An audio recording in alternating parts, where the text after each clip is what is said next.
Hello, नमस्कार मंडळी. मी प्रणिता, तुमची जवळची मैत्रीण. आणि हे बघा, सकाळची सुरुवात झालेली आहे आणि तुम्हाला ही रांगोळी आत्ता मी काढली असं वाटत असेल तर अजिबात नाही बरं का. ही रांगोळी कालची आहे आणि मी तुम्हाला यासाठी दाखवते आहे की रांगोळी इतकी व्यवस्थित असताना ती रोज सकाळी उठून झाडायचं म्हटलं तर इतकं जीवावर येतं. तर पण काय करणार ना, सकाळची सुरुवात जर थोडीशी सडा रांगोळी याने जर केली ना तर व्यवस्थित असा दिवस जातो, प्रसन्न दिवस जातो. आणि दिवस कसा घालवायचा हे मात्र सगळं गृहिणीच्या हातात असतं. कारण गृहिणी प्रसन्न मनाने उठली किंवा सकारात्मकतेने उठली, सकारात्मकतेने घराची कामं केली तर घरातल्या सगळ्या व्यक्तींचं मन अगदी प्रसन्न राहतं. गृहिणी तर घरात असते पण ती सगळं वातावरण हँडल करत असते. कोणाच्या मनात किती प्रसन्नता, सकारात्मकता घरात ठेवायची हे सगळं तिच्यावर डिपेंड असतं. त्यामुळे ना सकाळची सुरुवात ही अशीच झाली पाहिजे जेणेकरून ना ऑफिसला जाणारे, कॉलेज, शाळा जिथे कुठे आपले जात असतील आपल्या घरातले लोक तर ते प्रसन्न मनाने जाऊ शकतात. त्यामुळे सकाळची सुरुवात ही अशीच करावी प्रत्येक गृहिणीने असं मला वाटतं. तर चला, आता पहिली रांगोळी तर झाडून घेतली, त्यानंतर झाडून पुसून घेतलं बाहेरचं. पुसताना थोडंसं गोमित्र वगैरे टाकत असते मी, रोजचंच गोमित्र टाकून मग पुसते आणि छोटीशी अशी रांगोळी काढते. सण वगैरे असला तर मोठी रांगोळी असते ती गोष्ट वेगळी, पण एरवी तरी अशी रेग्युलर छोटी रांगोळी काढते मी. आणि ही बघा अशी आजची रांगोळी आहे, एकदम सिंपल साधी. आणि उंबरठा आपला ना कलरिंग केल्यामुळे इतका सुशोभित दिसतो, रांगोळीची सुद्धा गरज नाही असं वाटतं, इतका उंबरठा छान दिसतो आपला. तर चला, आता आता सकाळची सुरुवात तर झालीच आहे, सकाळची सडा रांगोळी झालीच आहे. आणि त्यानंतर घरामध्ये ना मस्त अशी देवाची भक्तिगीतं लावलेली होती. अगरबत्तीचा सुवास, हॉलमध्ये तुळशीच्या अगरबत्तीचा सुवास दरवळत असतो, मागच्या 3 रूममध्ये देवाच्या अगरबत्तीचा सुवास दरवळत असतो. त्याच्यामुळे माझी तर सकाळची सुरुवात खूप उत्तम अशी झालेली आहे. आय होप तुमचीसुद्धा सुरुवात खूप छान झाली असेल. तर आता मी केस वगैरे विंचरून घेते, कारण जसं आपल्याला घर किंवा दरवाजा सुशोभित लागतो ना तसं आपणसुद्धा सगळ्यात अगोदर तयार झालं पाहिजे. आणि मी तुम्हाला केस दाखवत होते की माझे केस जरी करले असले ना तरी पण माझे अजिबात गुंता होत नाही केसांमध्ये. आणि दुसरी गोष्ट म्हणजे केस तर अजिबातच गळत नाही. आत्ता नवीन नवीन जे काही निघतं आहे यूट्यूबवर वगैरे, तर त्यानुसार लोक केसांना तेल कमी लावणं किंवा आठवड्यातून एकदाच तेल लावणं वगैरे अशा गोष्टी करतात. आणि त्यामुळे ना खरंच केस गळण्याची जास्त प्रमाण वाढलेलं आहे. पण मी मात्र जसं आपलं पूर्वापार चालत आलं आहे, म्हणजे माझी आई जशी करायची ना तसंच मी अजून पण केसांची काळजी घेते. त्यामुळे माझे केस अजिबात गळत नाही आणि हेल्दीसुद्धा आहे, तुम्हाला दिसत असेल तर. हो, कर्ली मात्र आहे पण त्याच्यात गुंता अजिबात नसतो. एरवी कसं कर्ली केस ना एकमेकांमध्ये खूप ॲब्झॉर्ब होतात आणि भरपूर असा गुंता होतो, तर माझ्या केसांचं तसं काहीच होत नाही. तर चला असो, ही बडबड माझी बंद करते आणि आता मी सुद्धा तयार झाले आहे. आणि जेव्हा आपण स्वतः तयार होतो ना तर आपल्याला स्वतःलाच एक फ्रेशनेस जाणवतो.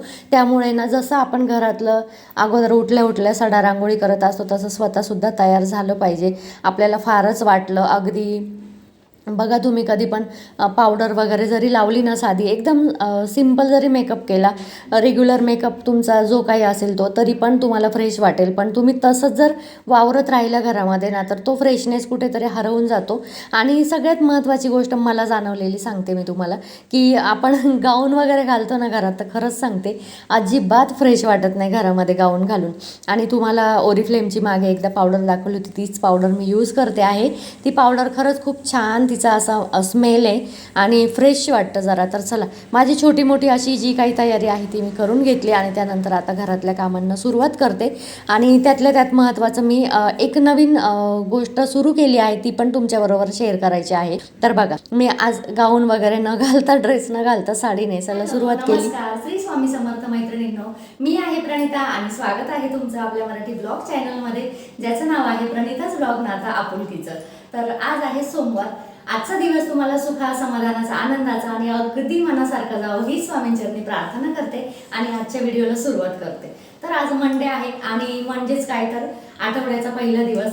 आणि आत्ता रविवार झाला, शनिवार झाला की आपण थोडंसं विस्कटलेलं रुटीन असतं आपलं. आणि सोमवार म्हटलं की पुन्हा आपण आपलं बॅक टू रुटीन येतो असं म्हणायला काहीच हरकत नाही.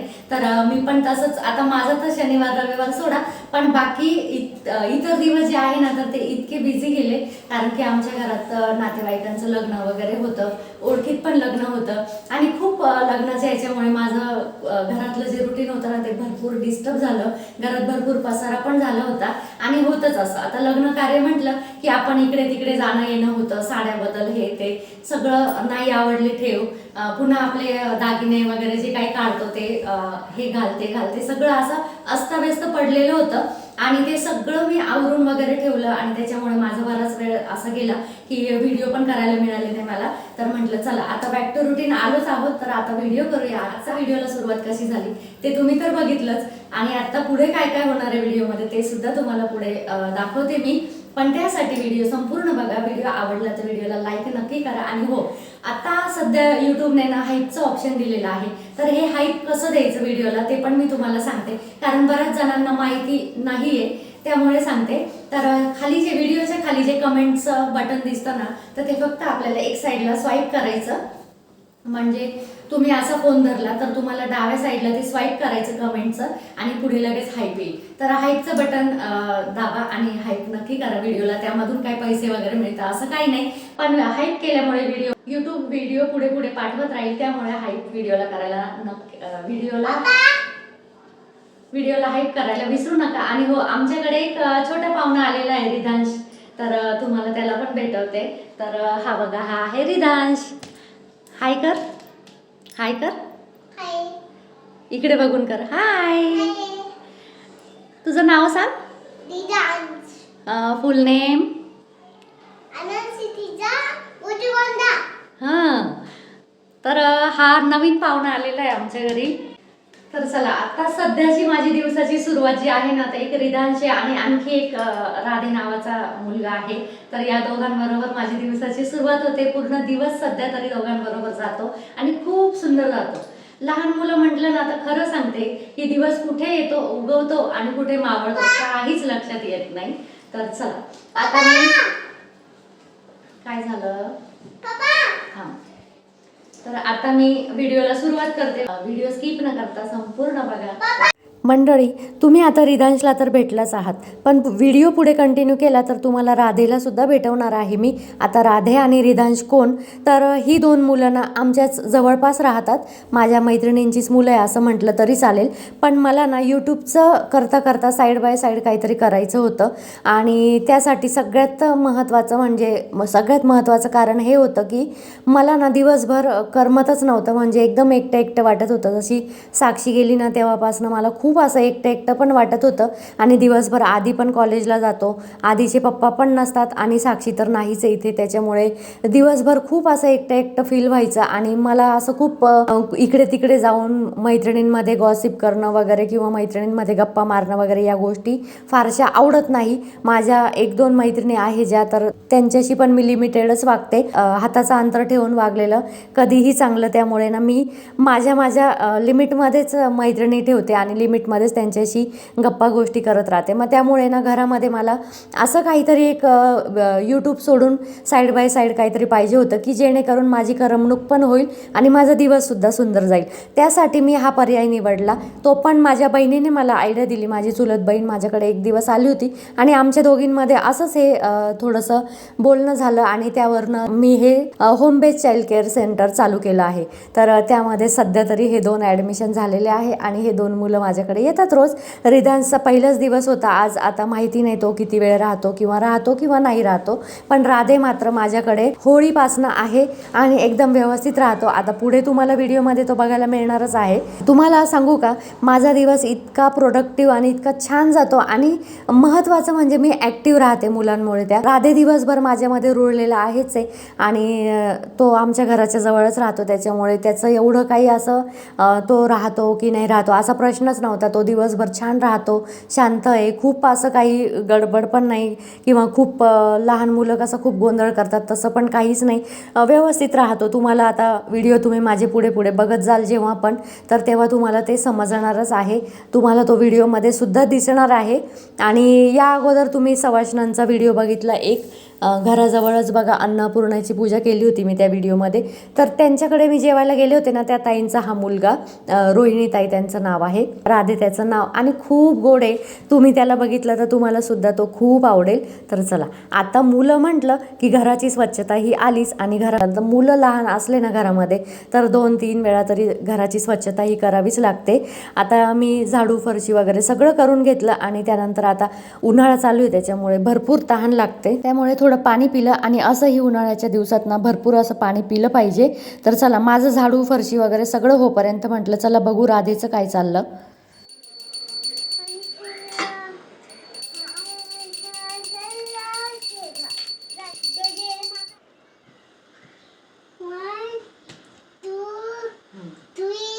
आता डोकं खाली टेकव. बघितलं ना, लहान मुलांचं हे असं काहीसं असतं. मी तिकडे पाणी वगैरे पिवोपर्यंत, फरशी वगैरे पुसोपर्यंत त्याचं इथे मस्त आरती, देवपूजा, मी जशी देवपूजा वगैरे केली ना तर तो बघत होता आणि तसंच तो करत होता. त्यानंतर त्याला म्हटलं की स्वामींना मुजरा कर. मग त्याला मुजरा शिकवला. 1 2 3 टाईम मुजरा करायचा आणि त्यानंतर डोकं टेकवायचं, आणि जसं सांगितलं ना त्याप्रमाणेच तो करत होता. चला, आता हे सगळं झालं आणि म्हटलं चला 1-1:30 वाजत आला, त्याला भूक पण लागली होती. तर इथे त्याच्या मम्मीने टिफिन दिलेला होता, पण त्याला कधीच त्याची, म्हणजे जसं माझ्याकडे आला ना त्याला त्याच्या टिफिनमध्ये दिलेली भाजी कधीच आवडली नाही. तो त्याला विचारलं ना तर तो म्हणतो की मम्मी तिखट भाजी करते, मला तुझीच भाजी आवडते. सो तो माझ्याच घरची भाजी खातो. तुला नाही खायची का बरं? तिखट आहे? माझी नाही तिखट, माझी छान आहे का?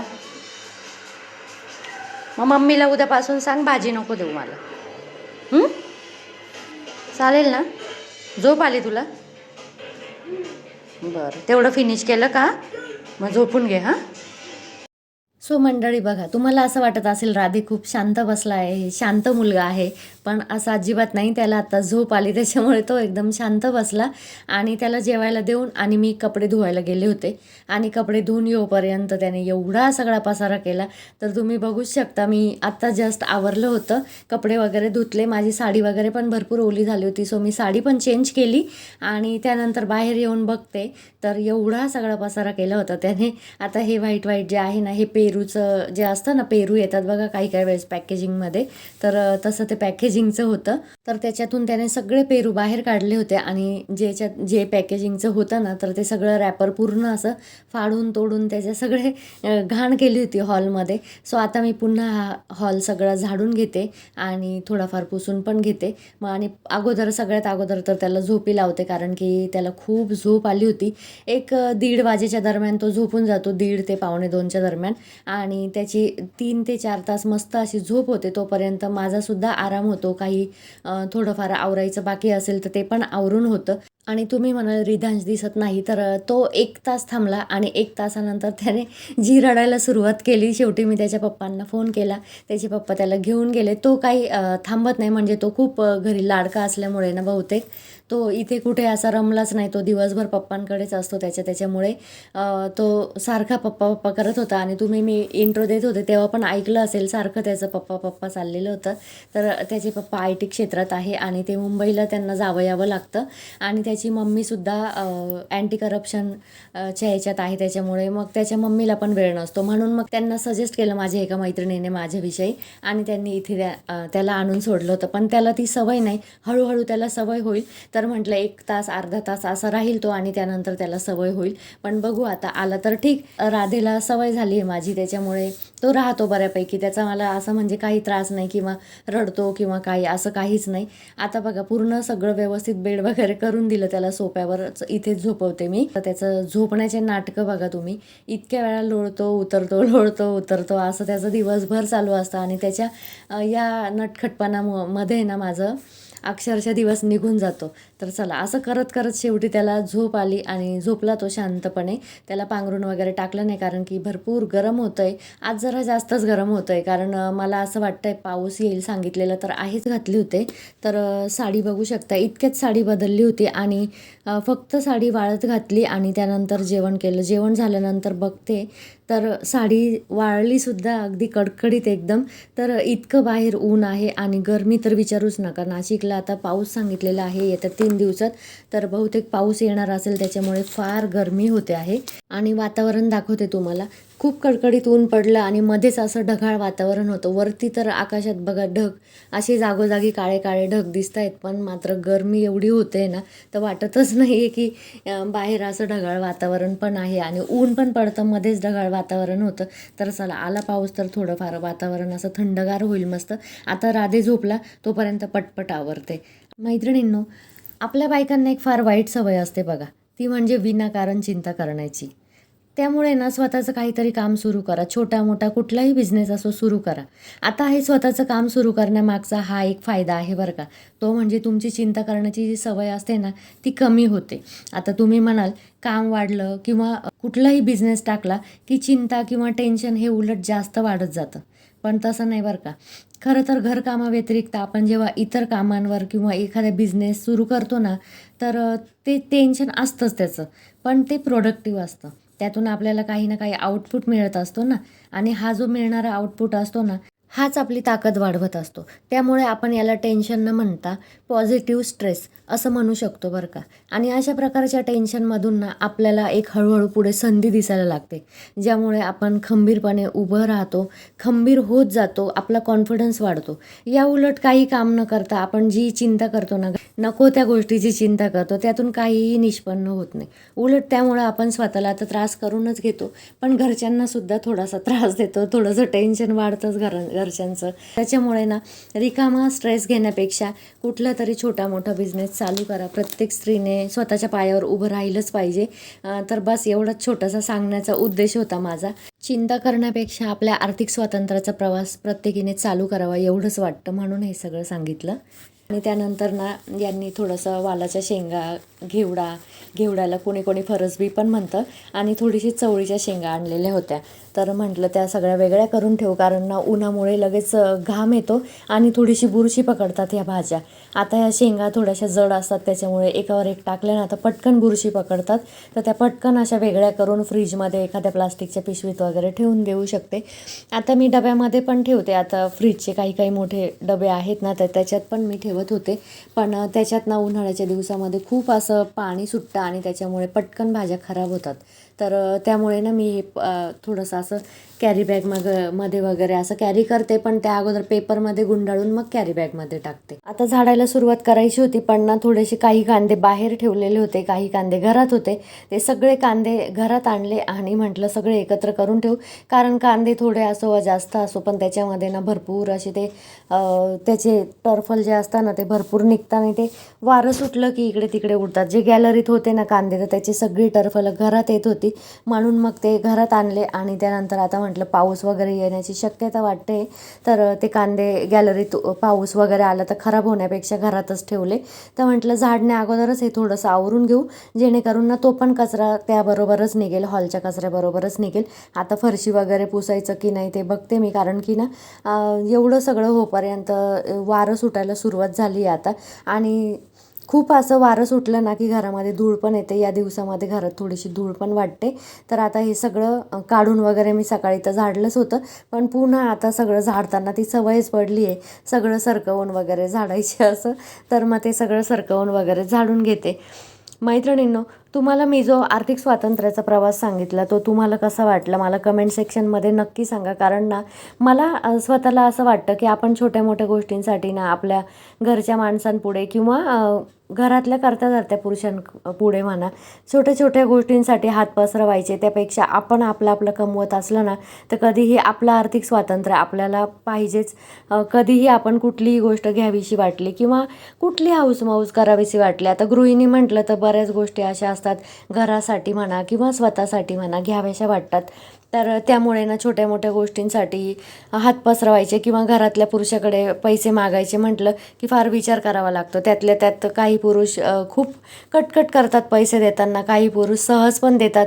जे पुरुष सहज देतात ना तर त्या बायकांना किंमत नसते पैशांची, ते कुठेही वायफळ खर्च करत सुटतात. आणि त्यामुळे ना आपण जेव्हा स्वतः पैसे कमवतो ना तर तेव्हा आपल्याला एक एक रुपयाची किंमत असते. आपण त्यासाठी घेतलेले एफर्ट्स, तो 1 रुपया कमावण्यासाठी घेतलेले एफर्ट्स आपल्या कायम लक्षात राहतात आणि आपण त्या पद्धतीने बरोबर नियोजन करून पैसा खर्च करत असतो. खरं सांगायला गेलं तर 70 ते 80% महिला या खरंच आर्थिक खर्चाच्या बाबतीत ना खूप नियोजनबद्ध असतात. म्हणजे अगदी त्यांनी शून्यातून जर संसार उभा केलेला असेल ना, तर मग विचारायलाच नको. मग त्या स्त्रिया मात्र त्यांना काहीच सांगावं नाही लागत, त्या अगदी योग्य तिथेच तसाच पैसा वापरतात. पण जिथे सहज पैसा उपलब्ध होतो ना, तिथे त्या पैशांची किंमत पण नाही राहत. अगदी कुठेही वायफळ खर्च केला जातो. अगदी साड्यांमध्ये, कपड्यांमध्ये भरपूर पैसा उडवला जातो. मी म्हणत नाही स्वतःची हौसमौज ही केलीच पाहिजे, पण खरं सांगू का, आपण जेव्हा आपल्या पायावर उभं राहतो, आपण 2 पैसे कमवतो ना, तर तेव्हा कितीतरी गोष्टी साध्य होतात. म्हणजे बघा, एक तर पैसा आपण स्वतः मिळवतो, एक एक रुपयासाठी कष्ट करतो, त्याच्यामुळे आपला खर्च पूर्णपणे आटोक्यात आलेला असतो. आपण अगदी नियोजन करून पैसा खर्च करतो. दुसरी गोष्ट म्हणजे आपला खूप आत्मविश्वास वाढतो. जेव्हा आपण आपल्या स्वबळाने पैसा कमावतो, त्या आत्मविश्वासाला कुठेच आणि कसलीच तोड नसते. मान्य आहे, पुरुषाचा पैसा हा घरात पुरवठी पडतो, पण आपला आत्मविश्वास वाढवणं पण तितकंच गरजेचं आहे. त्याच्यामध्ये तिसरी गोष्ट म्हणजे आपल्याला प्रत्येक छोट्या मोठ्या गोष्टीसाठी पुरुषापुढे, घरातल्या पुरुषापुढे किंवा घरातल्या कर्त्या व्यक्तीपुढे हात पसरावे लागत नाही. आपल्याला हवा तसा आपण हवा तिथे पैशाचा उपयोग करू शकतो. अगदी त्या आपण कमवतोय खूप म्हणून वायफळ खर्च करायचा असंही नाही, पण आपण स्वकष्टाने आपला कमवलेला पैसा जो असतो ना, तर त्याचं कसं नियोजन करायचं हे आपल्याला अगदी बरोबर कळतं. तर चला, खूप झालं आता हे बोलणं. आता इथे बघू शकता तुम्ही, फक्त हा हॉलचा कचरा आहे बरं का, आणि झाडून वगैरे झालं. त्यानंतर काही वेळाने राधेची झोप पण झाली. आता हा टायमिंग आहे साधारण 5:15 ते 5:30चा. आणि इथे बघा, आधी पण आला होता तोपर्यंत, आणि राधेची पण झोप झाली होती मस्त, त्याच्यामुळे त्याची मस्ती बघा. तो सांगत होता की दादा मला असं पायाला आणि हाताला धरून वरती घे. एकदा दोनदा दादाने घेतलं, म्हणजे आधीने घेतलं एकदा दोनदा वरती त्याला, पण मग मी म्हटलं नको, त्याचं पोट वगैरे दुखू शकतं, त्याच्यामुळे नको घेऊ तसं. मी नाही म्हटल्यानंतर राधे काही ऐकतच नव्हता. तो आधीला सारखा तेच म्हणत होता, दादा मला खालून वरती घे, दादा मला खालून वरती घे. खूप मस्ती चाललेली होती त्याची, आणि आधीचं त्याचं खूप छान जमतं बरं का. तर खूप छान मिक्स होत होतो पटकन माणसांमध्ये, त्याला असं ओळख वगैरे काहीच लागत नाही. तर आता 9 तारखेला होळी होती, 9 मार्चला, आणि साधारण आत्तापर्यंत एखादा महिना झाला त्याला. म्हणजे एखाद्या महिन्यामध्ये पण मध्ये त्याच्या मामाचा साखरपुडा वगैरे होतं, त्याच्यामुळे तो तिकडे गावी पण गेला होता, बराच गॅप पण झाला. आणि हे बघा, अजून परत त्याचं तेच चाललेलं आहे, मला असंच घे शेवटी. आणि आधी उठून आणि बाजूला निघून गेला, आणि त्याचं काही ऐकलंच नाही, कारण की थोडं पोटाला वगैरे स्ट्रेस येतो, त्याच्यामुळे त्याला म्हटलं नको ओढू तसं. तर आधी निघून गेल्यानंतर सुद्धा त्याचं तेच चालू आहे, मला एकट्याला वरती जाता येतं, तो असं म्हणत होता आधीला. आणि तो त्याचं आटोकाट प्रयत्न पण करत होता, एकट्याला वरती जाता येतं का. आता बघा, तुम्हीच सांगा बरं, असं एकट्याला वरती जाता येणार आहे का. पण असं हे लहान मुलांचं जे नटखटपणा असतो ना, याच्यामध्ये खरंच खूप छान वेळ निघून जातो. आता 6-6:30 झाले, राधे पण गेला आणि त्याची मम्मी पण आलेली होती. आणि त्यानंतर जो पाऊस चालू झाला, म्हणजे मी जस्ट राधेला खाली गेटपर्यंत सोडवायला गेले, आणि तेव्हा भरपूर असा पाऊस चालू झाला. खूप लांब काही राहत नाही राधे, इथे हे समोर रो हाऊसेस दिसत आहेत ना, तर तिथेच त्या 2 व्हीलर लागलेल्या होत्या, तिथे राधे राहतो. तर मला पटकन सोडवायला पण जाता येतं. मी पटकन पाऊस आला ना तर त्याला सोडवून आले, कारण आमच्या इथे बघा हा स्विमिंग टँक असा जमा होतो खूप सारा, आणि तो बरोबर राधेच्या घराच्या आणि माझ्या सोसायटीच्या मध्येच जमा होतो, त्याच्यामुळे इकडून तिकडे जाणं थोडंसं अवघड होतं.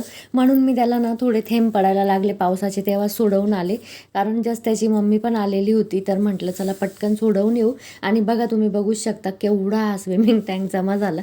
याच्यातून जाणं खरंच अवघड होऊन बसतं. आणि मस्त असा मातीचा सुगंध दरवळत होता, आणि झाडंसुद्धा हिरवीगार झाली होती मस्त. तुम्हाला दाखवते मी. तर बघा किती छान दिसतात ना झाडं हिरवीगार. तर या दिवसात ना, चैत्र महिन्यामध्ये आमच्या नाशिकला गड धुवायला पाऊस येतोच येतो. मी या अगोदर पण तुम्हाला बऱ्याच व्हिडिओमध्ये सांगितलं आहे की चैत्र महिन्यात गडावरची ख्याती आहे, म्हणजे देवीचा उत्सव असतो ना, तर त्यामुळे गड धुवायला पाऊस येतो असं आमचं नाशिककर म्हणतात बरं का. तर बाहेर पाऊस पडतोय, मस्त गरमागरम चहा केला होता, चहा वगैरे झाला आमचा, दिवाबत्ती वगैरे झाली. आणि त्यानंतर आता ही वेळ आहे संध्याकाळी 7:30ची. तर म्हटलं चला मस्त आता चवळीच्या शेंगा ज्या आहेत ना त्याच करू. तर त्या चवळीच्या शेंगा काही कोवळ्या होत्या, काही थोड्याशा जास्त झालेल्या होत्या त्याच्यामुळे ज्या कोवळ्या होत्या ना तर त्या डायरेक्ट हातानेच अशा तोडून घेत होते मी आणि ज्यांच्यात म्हणजे जास्त झालेल्या होत्या त्यांच्यातले दाणे वगैरे काढून घेत होते आणि साईड बाय साईड माझं इथे बुंदी खाण्याचं पण काम चाललेलं होतं. तर बघा तुम्ही आता या ज्या शेंगा आहेत ना मोठ्या मोठ्या त्याच्यातले चवळीचे दाणे काढून घेते आणि ज्या कोवळ्या शेंगा आहेत त्या पण तुम्हाला दिसतील की मी कशा प्रकारे तोडते. आणि एकदम कोवळ्या शेंगा असल्या ना तर त्याची पण कांदा वगैरे टाकून इतकी सुंदर भाजी होते.